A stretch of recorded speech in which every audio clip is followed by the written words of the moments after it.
If it's Tuesday, deal or no deal, President Biden and Speaker McCarthy's agreement to avoid a default faces its first big test amid growing tensions on the Hill and new efforts to kill the deal.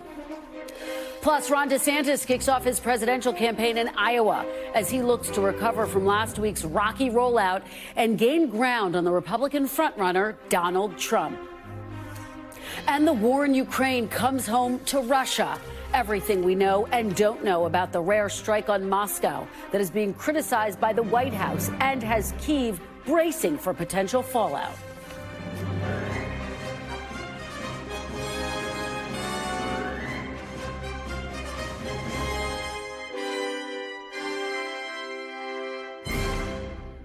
Welcome to Meet the Press Now. I'm Kristen Welker in Washington, where the debt ceiling deal reached between President Biden and House Speaker McCarthy is facing its first major test right now on Capitol Hill, with less than a week to go until the government defaults. As we speak, the House Rules Committee is considering whether or not to send the deal to the floor for a vote, which House leadership wants to happen tomorrow without delay. But some Republicans on the committee have other ideas, including Ralph Norman, who called the deal insanity, and Chip Roy, who referred to it in far less glamorous terms. Both lawmakers are part of a group of ultra-conservatives called the Freedom Caucus, which held a press conference earlier today urging their House colleagues to break with Speaker McCarthy and kill the deal. Take a listen. I want to be very clear. Not one Republican should vote for this deal. Yes. Not one. If you're out there watching this, every one of my colleagues, be very clear. Not one Republican should vote for this deal. It is a bad deal. This bill is un-American. It defies conservatism. No Republican in good conscience should support this. And go back to the drawing table. So how far these members want to go is a question that could put McCarthy's speakership on the line. NBC News was first to report that some far-right members who are unhappy with the debt deal are floating a move to force a vote to try to oust McCarthy as speaker unless changes are made. Sources tell NBC News Republican Congressman Ken Buck, who will join me later this hour, floated the idea in a call with members last night. And earlier today, a second Republican Congressman, Dan Bishop, told reporters he was considering the long shot maneuver as well. Whether they actually go through with it remains to be seen. NBC senior congressional correspondent Garrett Hake joins me now from Capitol Hill, and congressional reporter for The Dispatch, Audrey Fahlberg, is with me on set. Garrett, I want to start with you. Who knew a Rules Committee meeting could be so exciting and draw so much attention, right? We know that the meeting is underway. We know this is a potential big hurdle. What are we expecting? What are you watching for? Well, the testimony has gotten underway, mostly from Republican members who are in favor of this bill, kind of touting it as a compromise that does what Republicans set out to do, which was bend the spending curve in Washington. What I'm watching for, and what would relieve some of the drama around this hearing, is the opinion of Thomas Massie, the Republican member from Kentucky, who's one of those far-right House Freedom Caucus members, but who's a bit of a contrarian, really, in everything he does, and hasn't yet said what he thinks about this bill, at least not definitively. He told me earlier he'd be tweeting his thoughts about it at some point after he talked with his wife about it. If Massie decides he's going to vote in favor of this bill, that means it would pass with a majority of just Republicans, even if all 4 Democrats on the committee decided to sit on their hands and oppose it. I don't even think that's going to happen. Hakeem Jeffries told reporters a little while ago that he doesn't see this bill having a problem in rules, which I think is Jeffries' code for Democrats will vote for it if we have to. This is the first of what is ultimately going to be several kind of suspenseful votes for the future of this bill as it makes its way through both chambers. And this could perhaps not be solved until much later tonight if the past Rules Committee meetings of this Congress are any example. Yeah, I think suspense is the word of the day, Garrett. You've characterized that so well. We're watching Congressman Neguse offer his opening remarks as you talk there, Garrett. Before I go to Audrey, give us a sense, take us inside the Democratic caucus, because we know we played some of the Republican pushback from the Freedom Caucus, but we know that some Democrats have expressed concerns about this bill as well. What are you hearing from them, Garrett? And we know that the goal is for a vote on Wednesday, but could that timeline be held up if there are some real stumbling blocks here today? Well, look, Democrats are frustrated by this bill. It doesn't have any of their priorities in it. They were shut out of the negotiating process. They didn't have any hand in crafting it. But some of them, at least, are going to have to vote for it to prevent default. And that seems to be the recognition among Democrats. Hakeem Jeffries talked about this as well, making the argument that President Biden was able to negotiate down some of the Republicans' worst demands in the view of Democrats for what would be in this bill to lift the debt ceiling. You know, I think what you're going to see is perhaps as few as 70 or perhaps many more Democrats deciding that it's important to kind of hold their nose and vote for this bill because it is so important to get the debt ceiling suspended just for the country to move on. But they're not happy about it, and you'll likely lose a significant chunk of progressive members, perhaps even some from the more center left who just feel like there's nothing in this bill to support. It's only like the least bad option available to them. Now, as for the timeline, look, it could slip, but every time an element of this timeline slips, we get into much more dangerous territory, closer to that deadline, which itself could, of course, slip again.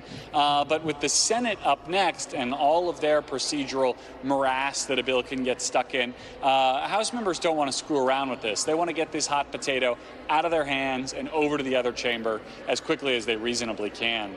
I thought suspense was the word of the day, but maybe it's hot potato, Garrett. That was a good one, too. Audrey, let me turn to you on that point, because obviously you heard the fireworks there at the top from the House Freedom Caucus, essentially saying we are not going to back this bill. But even Dan Bishop seemed to acknowledge that they didn't have enough votes to actually hold this up in the end. What is your sense? What are you hearing when you talk to your sources?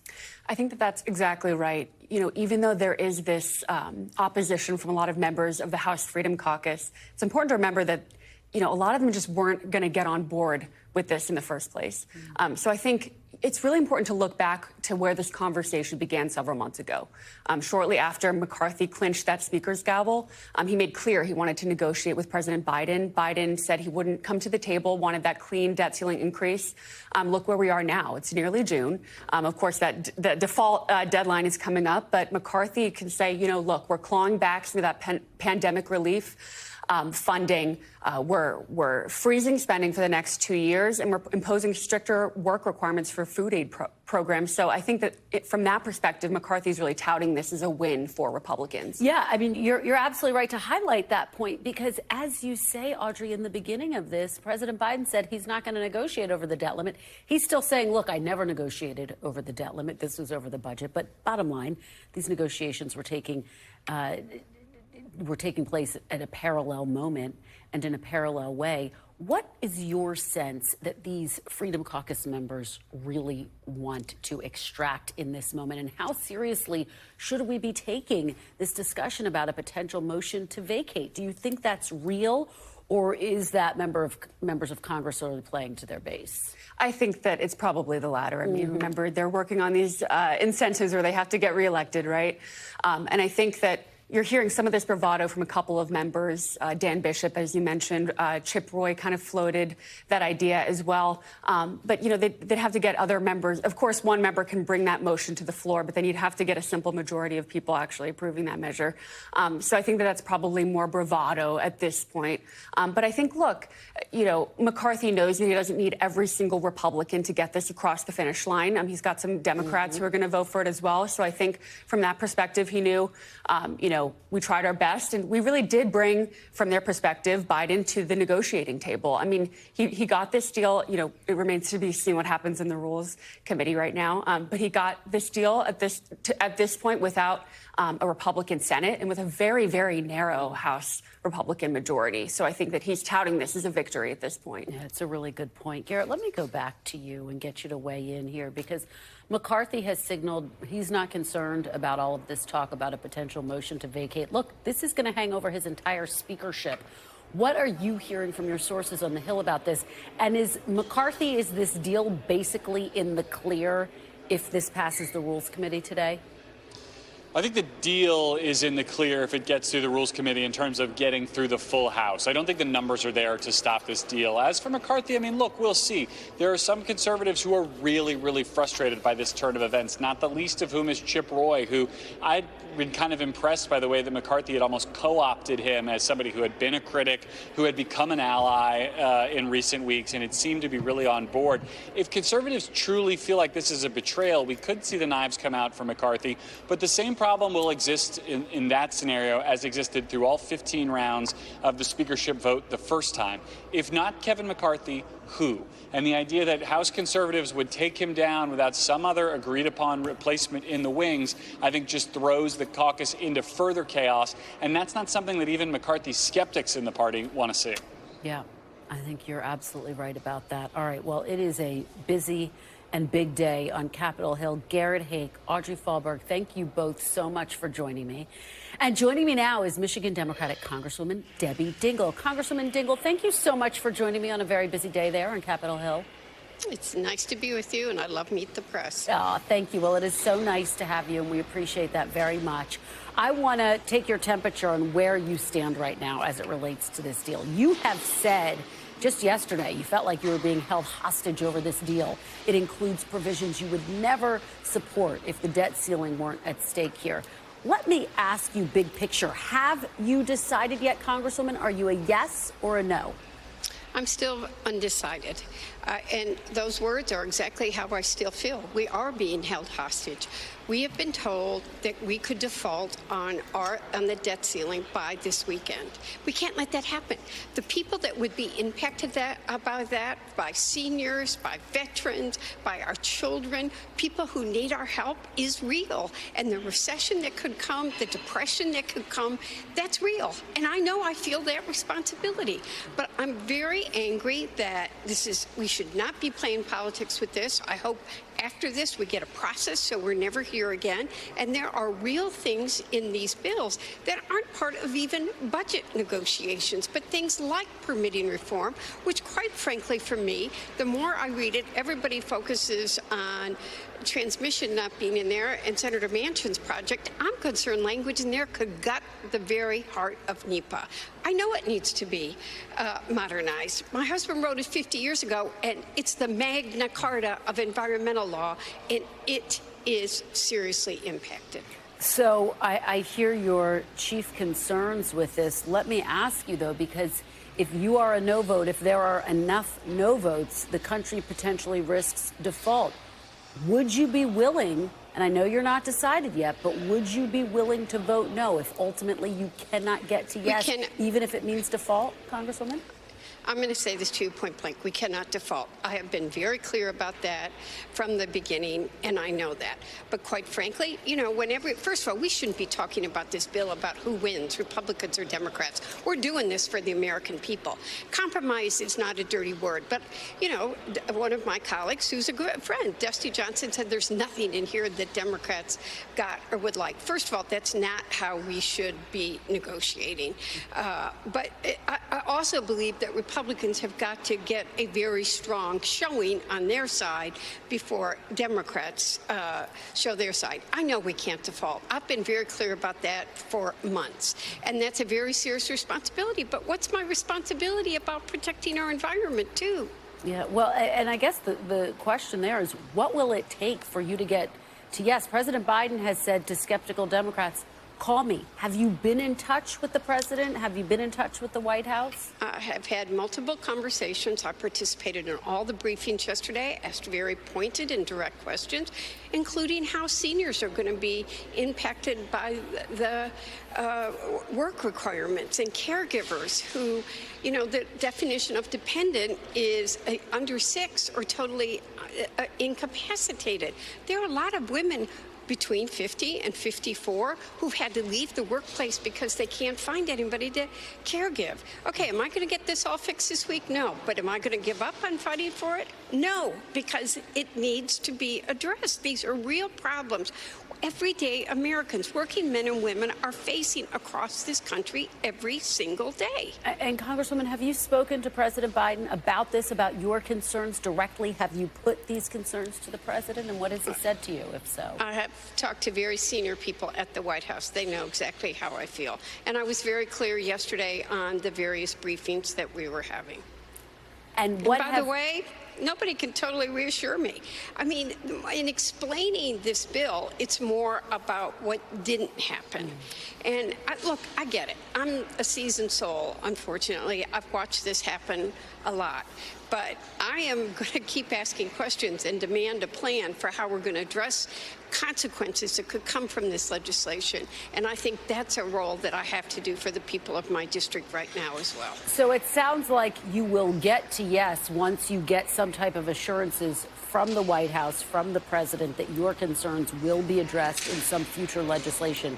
Is that what I'm hearing you say? I'm not going to commit to you one way or the other. I am undecided, and I'm going to keep working the issues that matter to the people I represent every single day. Let me ask you, when you talk to your colleagues there on Capitol Hill, there are a number of other Democrats who have some real concerns about this legislation. You raised the issue with processing, with permitting, I should say, and NEPA. Obviously, you raised work requirements as well. Do you get the sense that there are enough Democrats to potentially block this bill? I'm going to say this to you. We are all being very thoughtful. We are all communicating very directly. And we all know that we shouldn't have played games or been held hostage on this issue. And I think, to a colleague, we all know we cannot default. So, yeah, do all of us feel like we're being held hostage? Yes. But do we have a responsibility to make our voices heard and to fix this process? Yes, we do. Do you think that President Biden made a strategic miscalculation by saying that he would not negotiate over the debt limit, only to start having talks around the budget in these weeks leading up to the potential X date for default? Should he have started talking to McCarthy sooner? I'm going to answer this question differently. Hindsight is foresight. But if you look, I said I am always the person that says people should be at the table and talking. And I did happen to say that. And it got picked up on. But, you know, you don't solve problems by not talking to each other. And I want to make it really clear. Compromise is not a dirty word. But people that are, you know, people have to be in the room, understand what is being impacted. And we do have to fight for the people that we represent. I know you haven't spoken yet to President Biden directly. I anticipate you will in the coming days. What is your message going to be to him, Congresswoman? I'm going to be very strong about, and he's not going to be surprised. He knows how strongly I feel about NEPA. It is the bedrock of environmental, Magna Carta, people refer to it, for environmental law around the world. And I'm not going to let something, I hear my husband in my ear saying, Deborah, don't let them gut it.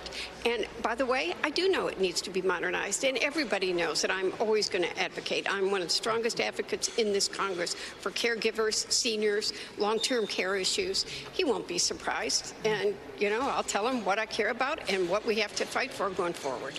And I know you have spent a lot of time working on the issue of caregiving. You and I have discussed it many a time. Congresswoman Debbie Dingell, really appreciate your perspective today. Thank you. Thank you. And as I said, Republican Congressman Ken Buck will be here later this hour. Coming up, DeSantis descends on Iowa as he tries to convince Republican primary voters to pick him over the field's frontrunner, Donald Trump. Plus, an incredible update from another developing story in Iowa where a woman was pulled from a collapsed building unscathed hours after authorities said there was no one left inside. That's ahead. You're watching Meet the Press now.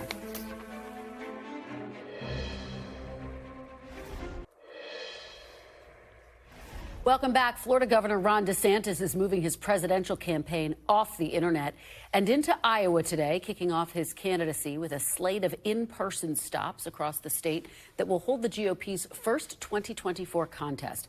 From Iowa, he will also travel to two other early primary states, South Carolina and New Hampshire, making more than 12 different campaign stops. The visit is the first true test of DeSantis' candidacy face-to-face with voters. This kickoff comes after DeSantis' botched campaign announcement on Twitter, which was mired with technical difficulties. It also comes as former President Trump, who has taken a commanding lead in the primary polls, is scheduled to be in the state later this week.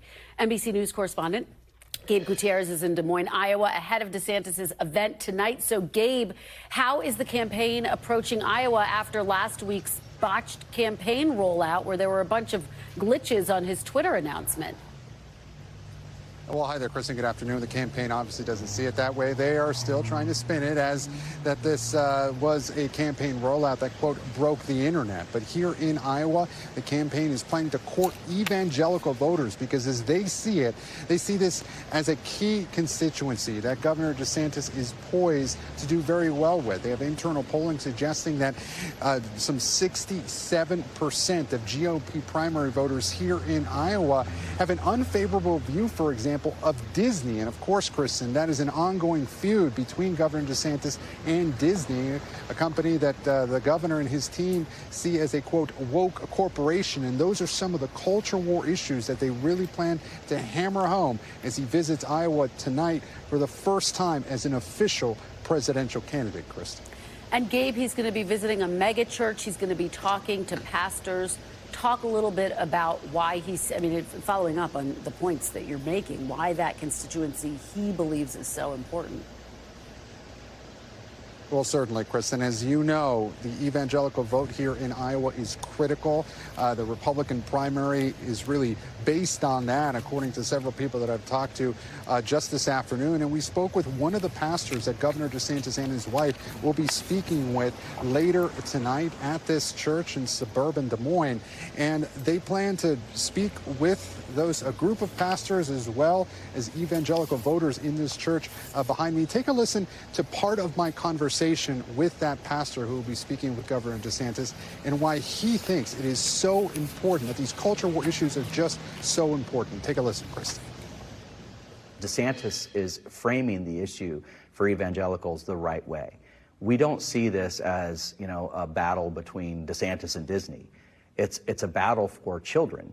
It's a battle for protecting children from an ideology that the majority of parents in the United States do not want to be thrust upon their children, period. That's it. That's why Target is experiencing the backlash that it's experiencing right now. And Kristen, this pastor also said it's not just Target, it's also Bud Light and now Kohl's, these companies that are now seen as, quote, woke corporations. And he sees, as you just heard, that Governor DeSantis is framing this the right way to appeal to those conservative evangelical voters here in Iowa, the first caucus state. Yeah, it is ramping up there. Gabe Gutierrez, thank you, and thank you for bringing us that great interview. Really appreciate it. We want to turn now to another story we've been following out of Iowa. Davenport city officials announced this afternoon 5 people remain unaccounted for after an apartment building collapsed Sunday evening. Although no deaths have officially been confirmed by local officials, the remains of 2 of those people are believed to be inside. The news comes after officials said yesterday they believe the building was empty following a K-9 unit search. Meanwhile, plans to demolish the building have been put on hold after first responders rescued another resident from the building. Overnight, the crowd of protesters gathered at the site of the collapse this morning, urging the city to wait. In a press conference this afternoon, local officials called the structure volatile and said they're working with structural engineers to continue search and recovery efforts while also planning a controlled demolition. Up next, debt, DeSantis, and Decision 2024, what the Republican field's newest candidate said about the developing debt deal, plus how a third-party vote could shake up the race for the White House. The panel's next. You're watching Meet the Press now. Prior to this deal, Kaylee, our country was careening towards bankruptcy. And after this deal, our country will still be careening towards bankruptcy. Look, in Florida, we run big budget surpluses. We have a $1.2 trillion economy, but our debt is only $17 billion. Well, obviously, in Washington, D.C., they do these cycles to just get them through the next election. And that's ultimately one of the reasons why they continue to fail. Welcome back. That was Florida Governor and Republican presidential candidate Ron DeSantis criticizing the debt ceiling agreement while touting his own budget record back at home, although we should note Florida law requires the state to balance its budget. It comes after earlier this month, Donald Trump urged Republicans to let the nation default if Democrats did not agree to their demands. Joining me now on set is Leanne Caldwell, Washington Post live anchor and co-author of the Early 202 newsletter. Savante Myrick, former Democratic mayor of Ithaca, New York, and president of People for the American Way, and Stephen Hayes, editor and CEO of The Dispatch and an NBC News political analyst. Thanks to all of you for joining me this afternoon. So, Leanne, not a surprise what we heard from Ron DeSantis, that he would be opposed to anything that includes not lowering spending. But what do you make of what he said as it relates to what we're hearing from the Hill? Well, not surprising. As you mentioned, he's a former member of the House Freedom Caucus. So the members of the far-right Freedom Caucus have come out, most of them against this bill. The question I have is, will that have any sort of impact on members outside of the Freedom Caucus? Kevin McCarthy is working really hard to keep his members in line. And while you noted that Donald Trump said that default is okay a while ago, Donald Trump also has not said anything since there has been an agreement. We know Kevin McCarthy has been in constant contact with him, I suspect to try to keep him silent on coming out from saying anything. But it does create some sort of a little bit of a contrast between DeSantis and Trump.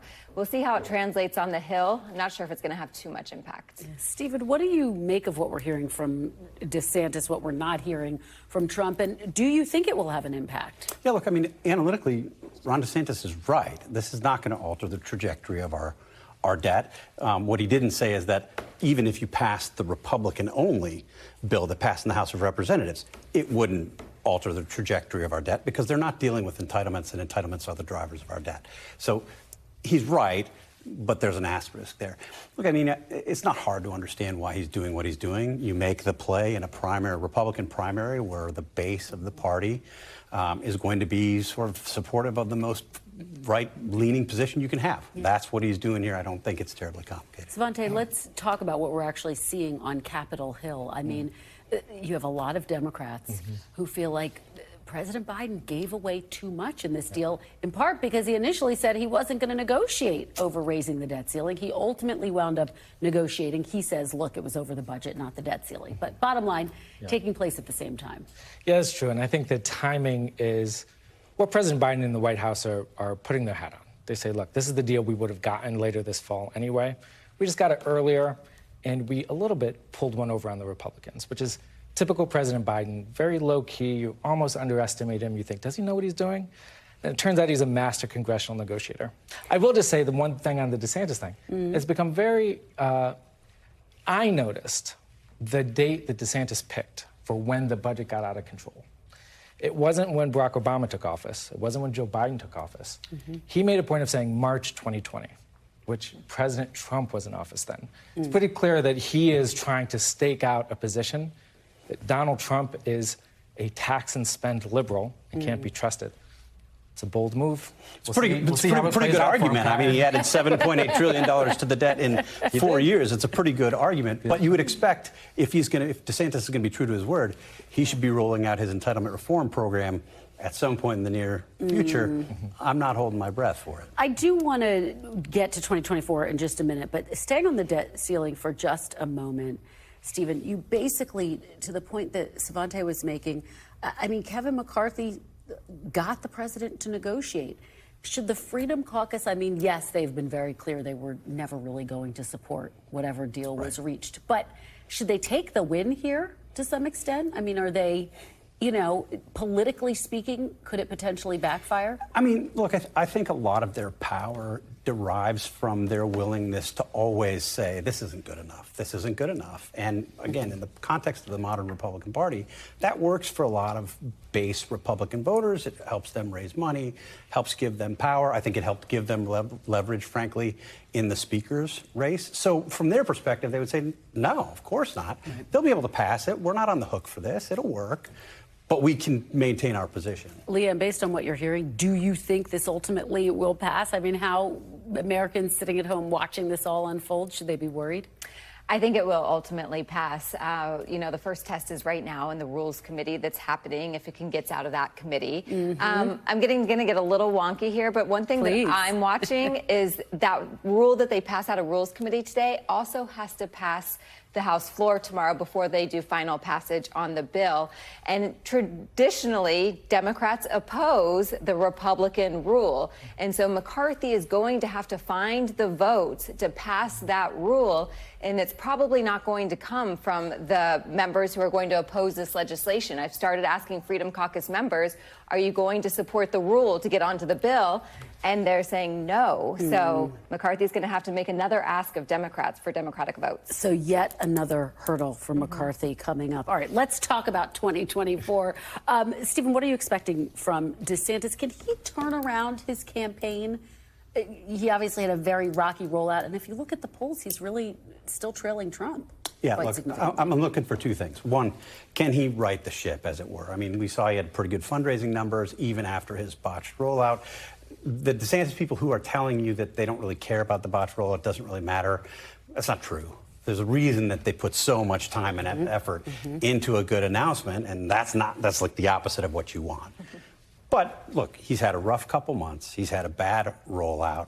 People are underestimating him. I think their view is, yeah, we can overperform now, and even if we do okay, adequate's going to look pretty good. So I think that's what they're kind of banking on at this point. Savante, what's your take? And look, you have Chris Christie circling the wagons, Sununu circling the wagons. In 2016, candidate Trump won the nomination because there were so many candidates in the race.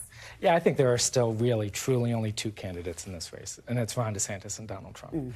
And Trump is, as we said, DeSantis, he's taking a very interesting tact here by going to the right of Trump and hoping that there's space there. But I think already he's given the game away a little bit. By announcing on Twitter, it wasn't the technical difficulties that rubbed us all a little odd. What rubbed us all strange is why choose to do it there in the first place? Why not come on Meet the Press, on camera, a rally, something that you know will work? I think we all know what the answer is. He's trying to cozy up to Elon Musk, the richest person in the world. Now, if you launch your campaign by trying to cozy up to a billionaire, who himself, Musk, is trying to cozy up to Donald Trump, where does that leave the 300 million plus Americans who are wondering, who's a champion for us? So far, Ron DeSantis has not made the case to people outside of his bubble that he cares about them. There is no doubt it is a risky strategy. We'll have to see if he has time to turn around. I want to talk to you guys about a potential third-party candidate. Our Mark Murray did this wonderful analysis. He crunched the numbers from 2016 and 2020. When Trump won in 2016, you had a high number of votes for a third-party candidates. In 2020, the tally was much lower. You see it there, 6% versus 2%. Leanne, how concerned do you think Democrats are, and I'm going to put this to Savante to get the reality check too, right now, as No Labels, a potential third party, it seems to be signaling they're very serious about putting a candidate forward? Well, I love Mark Murray's numbers because it actually goes against what conventional wisdom has been. It had been Democrats who had been concerned about a third-party candidate, and so perhaps a third-party candidate will actually help Joe Biden. But, you know, I know No Labels has been working on this for quite some time, but there doesn't really seem yet to be a serious candidate and a serious contender who's going to step in. Of course, maybe Joe Manchin is a possibility, but they have a lot of steps to go before there's someone who can perhaps make a real difference in this race. Savante, how do you see it? How do you see a potential third party? Well, I hope you can show me where Mark Murray's desk is, because he ruined my coffee this morning when I read it. It's a great report, but it had me stressed out. Because he's right. Look, because Jill Stein was in that race in 2016, Donald Trump won. The numbers just show that out. Because there wasn't a serious third-party candidate in 2020, Joe Biden won. If No Labels run somebody, they will be helping. They won't be starting a third party in this country. They will be helping Donald Trump win, period. So No Labels has to get really serious with themselves and ask, is that the point of that organization or not? I think we would be better off if we had multiple parties in this country. But the way to do that is to build a party from the ground up. To start a couple months before a presidential election and become a spoiler is, well, it ruined my coffee this morning. Stephen, I'll give you the final word. How do you see a potential third party? Yeah, I mean, look, I think if we've learned anything over the past eight years, it's be cautious and humble, making straight line projections about what we think we know based on what we've seen. If you look at the NBC poll from the end of April, 95% of Americans said that they were not enthusiastic about a Joe Biden versus Donald Trump race.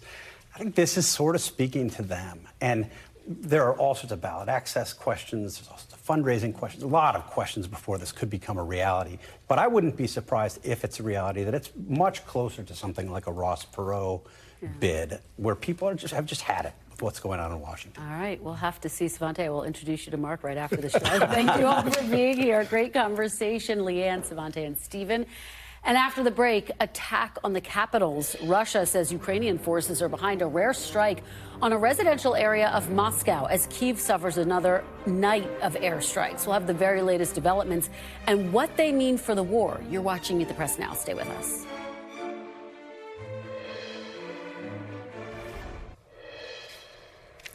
Welcome back. For the first time since Russia launched its invasion of Ukraine, residential areas in Moscow were targeted by a drone attack. This video appears to show a drone flying over western Moscow. According to Russia's defense ministry, 8 drones were used in the attack, all of which they say were downed. While there was some damage to residential buildings, a Kremlin spokesperson says no one was injured. Ukraine, meanwhile, has denied any involvement with the attack. But an advisor to President Zelensky said he was pleased to see the drone attack. The White House says it is still gathering information about exactly what happened, while noting that the U.S. does not support attacks inside Russia. The attack on Moscow comes as Kyiv continues to be pummeled by Russian bombardments, with even more today, the third attack in just 24 hours. Ukrainian officials say they successfully destroyed more than 20 drones launched by Russia overnight. NBC News correspondent Molly Hunter filed this report from Kyiv.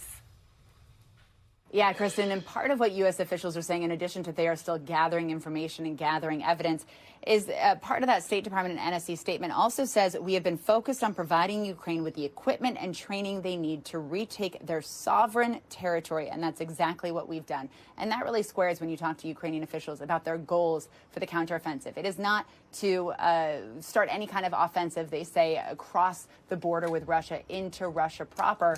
They say it is exclusively focused on retaking their territory that Russia currently occupies. About those drone attacks in Moscow, all of the information that I'm getting here in Kyiv, of course, is really from official sources. So Dmitry Peskov, the Kremlin spokesperson, said he briefed Putin very early this morning, that Putin was briefed. And there is a statement from President Putin. He says the Kyiv regime chose the path of intimidation of Russian citizens and strikes on residential buildings. This, of course, is a clear sign of terrorist activity. Kristen, I got to say, though, it is absolutely nothing, of course, compared to what Kyiv residents, to what Ukrainian citizens have been dealing with the last 4 days. 3 major waves of attacks just in the last day or so, at least 1 person killed, many people injured. And even though the air defenses here in the capital city are working well, and of course that arsenal includes U.S. Patriot air defense missiles, it can still be dangerous. Not only can be fatal, of course, in at least 1 case in the last day, but what happens in those interceptions, of course, is that debris and fragments then fall down. They land on roofs, they land on cars, of course, they land on civilians as well. We visited a multi-story apartment building earlier today, and it was absolutely wrecked, really gutted. I haven't seen that kind of damage outside of buildings that have actually been hit by missiles. It was unclear to us, and the Ukrainian government officials hadn't told any of the residents whether it sustained a direct hit or whether all of that damage was from a very powerful interception and then the debris hit that building. But we talked to a man who had been in his apartment at the time of the explosion around 3 a.m. and he said it was a very powerful pressurized explosion, really, really terrifying. He said his wife was already in the shelter. He ran down, he escaped. But really, this is the kind of thing that this capital city hasn't seen in months. Chris and I do just want to share one other brief image, is that thousands and thousands of people are now going down in the subway system of this city, just like they were about 6 months ago. And that is also new. I think people here are really, really nervous, and it's really getting to kind of the psychology of living through this constant bombardment and this city under siege. Kristen? Really devastating images there. Molly Hunter, as always, thank you for your reporting. Please stay safe. We now want to bring in retired Lieutenant General Steph Twitty, former Deputy Commander, U.S. European Command, and an NBC News military analyst. Thank you so much for joining me. Really appreciate it. Good to be here, Chris. So Ukraine has said they have nothing to do with these strikes on Moscow, but I wonder what you make of these strikes. Do you think this could be Ukraine starting its counteroffensive? I don't think it's them starting their counteroffensive. I think it's them reacting to 17 attacks on their country, particularly the seat of government, Kyiv, within the last month. That is a lot for that city to take. And we cannot expect for Ukraine just to sit back and continue to take this. And so I welcome them attacking, although I do not welcome them going after civilian target. They should be military targets, so they cannot step or stoop to the same level as Russia. Go after military targets if you're going to do this. And just to follow up on that very point, what do you make of how the U.S. has responded so far, effectively saying we do not support attacks inside of Moscow? And what kinds of conversations do you think are happening between the Pentagon, between U.S. officials in Kyiv? Yeah, I think we gave them weapons with the premise that they would not attack deep inside Russia. So I'm sure those conversations are happening between the Pentagon and the military folks in Ukraine, as well as over in the White House and with their counterparts. They're probably not happy with it. One of the reasons, as you know, we want to make sure that this war stay confined within Ukraine and not spill over into NATO or into Russia. Then the war will start to spread. So that's the rationale behind that. I know you say you don't think these specific attacks inside Moscow are a sign of the counteroffensive, but do you get the sense that the counteroffensive has begun, and do you have confidence in it, given that the U.S. and its allies in the region have sent more weaponry, more tanks, more aircraft to Ukraine? Are they ready? I do believe that they're ready. What's been occurring over the last few weeks is what we call setting the conditions. That means the reconnaissance to find out where the vulnerabilities are in the Russian defenses, ensuring that all the equipment comes in that the West have given the Ukrainian, ensuring that soldiers are trained on that equipment, and ensuring that the weather is correct. It's starting to get summer over there now, so I anticipate the offense will start in earnest here within days, maybe a week. There have been some reconnaissance going on. There's been some prepping of some targets. So you've seen a little bit of it, but not the full-scale counteroffensive, as we would call in the U.S. military. Oh, that's interesting. I want to also get your take on this news that we're getting of this Russia-Belarusian deal to transfer tactical nuclear weapons. Do you think this is saber-rattling on the part of Moscow, or should the U.S. be really concerned here? It's more saber-rattling. We have to understand that Lukashenko, the president of Belarus, he's a puppet of Putin. He is extremely unpopular in Belarus. Many say that he lost the last election, and he probably did. What this really does, it puts tactical nukes on NATO's border now. Belarus borders Poland, Latvia, and Lithuania. So tactical nukes will be pushed up towards that border, which signifies nukes along the border, which we haven't seen in quite some time in that area. Very quickly, how should the U.S. respond to that, Lieutenant General?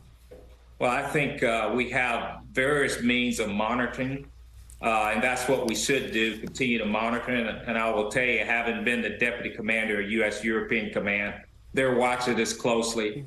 There's no significant impact in terms of alert posture that needs to be changed, anything like that. We just need to monitor the situation and make sure that our NATO allies fully understand now that things will change now that we have nukes along that border.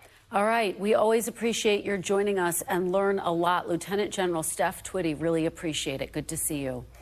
Thank you, Chris. Still to come, my one-on-one interview with Republican Congressman Ken Buck, the House lawmaker who floated to colleagues a move that could potentially oust Speaker McCarthy. That's right after a quick break. You're watching Meet the Press now.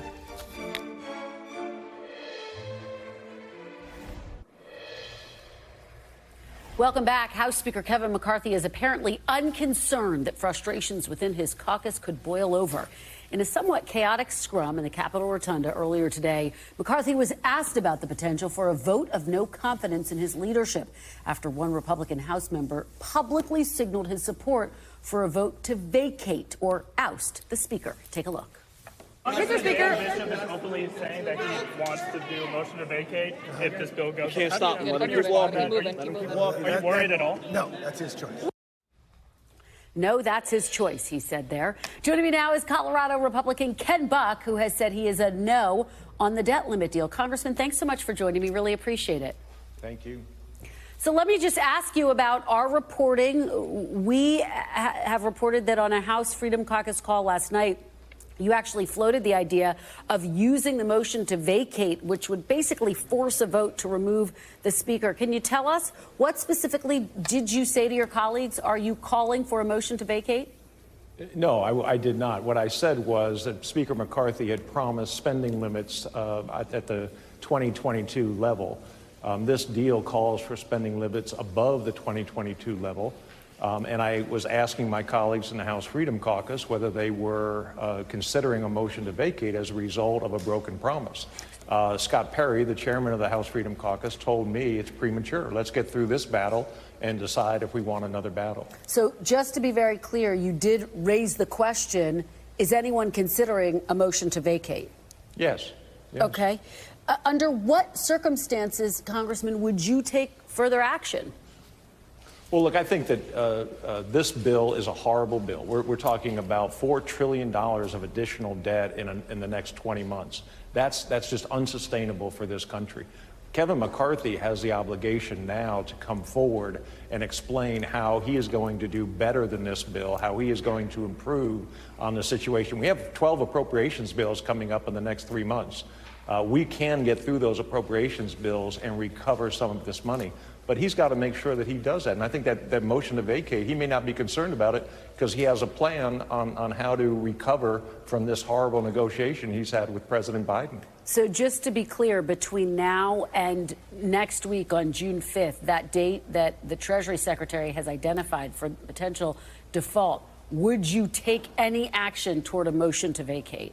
Oh, no, I don't think anybody is talking about a motion to vacate before this bill, the debt ceiling bill, has passed. I don't believe that's in the cards. Well, what is your, I heard what you said there, but Speaker McCarthy says he's not worried about it.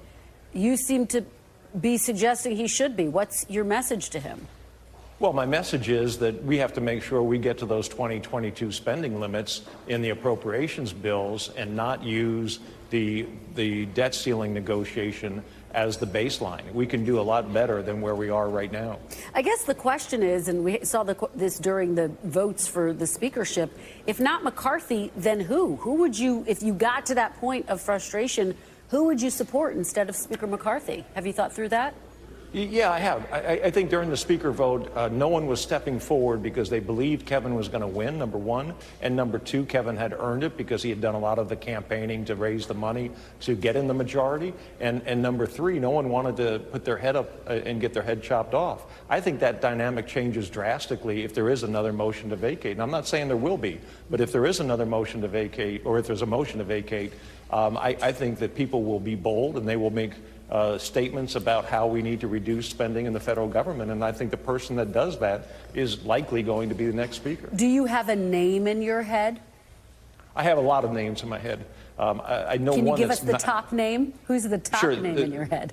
The top name that's not going to do it is Ken Buck. Other than that, I don't know who is going to step forward and do that. And just give us a sense before I ask you about the broader deal. What was the response from your fellow Freedom Caucus members, broadly speaking? Did you get the sense that if these appropriations bills don't go in the direction that you support, that there would be a groundswell of support for a motion to vacate? I don't have a sense that. I just got off a plane, just got into town, so I don't have a sense of what other people are talking about. I can tell you that I think from the Freedom Caucus, the vote for the debt ceiling bill will probably be 80 against, 20 in favor, 80%, 20%. 80% opposed to the deal that Kevin McCarthy and Joe Biden cut. So do you think this bill can pass? Oh, I think it will pass with Democrat votes. Democrats have 4 trillion reasons to vote for this bill. So you don't think that the nation is going to default? Oh, no. The nation's and the June 5th date is just a made-up date anyway. It is not. The nation will not default. Well, the Treasury Secretary says it's a very serious date and that there could be an economic disaster if this deal is not reached by June 5th. You reject that analysis by the Treasury Secretary? The Treasury Secretary said we wouldn't have inflation that lasted more than a few months. I reject the analysis by the Treasury Secretary. Would you be willing to see the country default to vote no on this deal? No, that's not an option. I will vote no. This bill will pass, and the country will not default. Do you think that? So you do not think that you have the numbers to kill the bill? We do in other not. words. Okay. I do not believe that. No. Okay. I guess big picture here. This is a divided Congressman. You know that. Is it realistic to think that a bill can pass with only Republican support? No, I think this bill will pass with bipartisan support. But my point is, didn't Speaker McCarthy need a compromise here in order to get this done? Sure, but you can't compromise the status, the financial state of America. You can't. We're moving to $35 trillion of debt under this bill. It is a terrible deal. We can't compromise in that way. Well, but Congressman, just to go back very quickly, President Biden said he wasn't going to negotiate at all. Speaker McCarthy got him to the negotiating table over the budget. Some people are looking at this and saying, why not take the win? Why add more uncertainty and churn in this moment when the nation's credit rating is at stake? You know, for anybody to suggest that this bill is a win is pure folly. This bill is not a win. The American public understands that $35 trillion of debt is not sustainable. And so to call this a win because, Republicans got a couple of billion here, a couple billion there, is just nonsense. We can't keep adding $1 trillion, $2 trillion to our national debt every year without defaulting, a serious default, a default that we can't come back from. All right, Congressman Ken Buck, we are out of time, but I really appreciate your joining us this hour. Thank you so much. Thank you. Chuck is back tomorrow with more Meet the Press Now. NBC News Now coverage continues with Hallie Jackson right now. Thanks for watching our YouTube channel. Follow today's top stories and breaking news by downloading the NBC News app.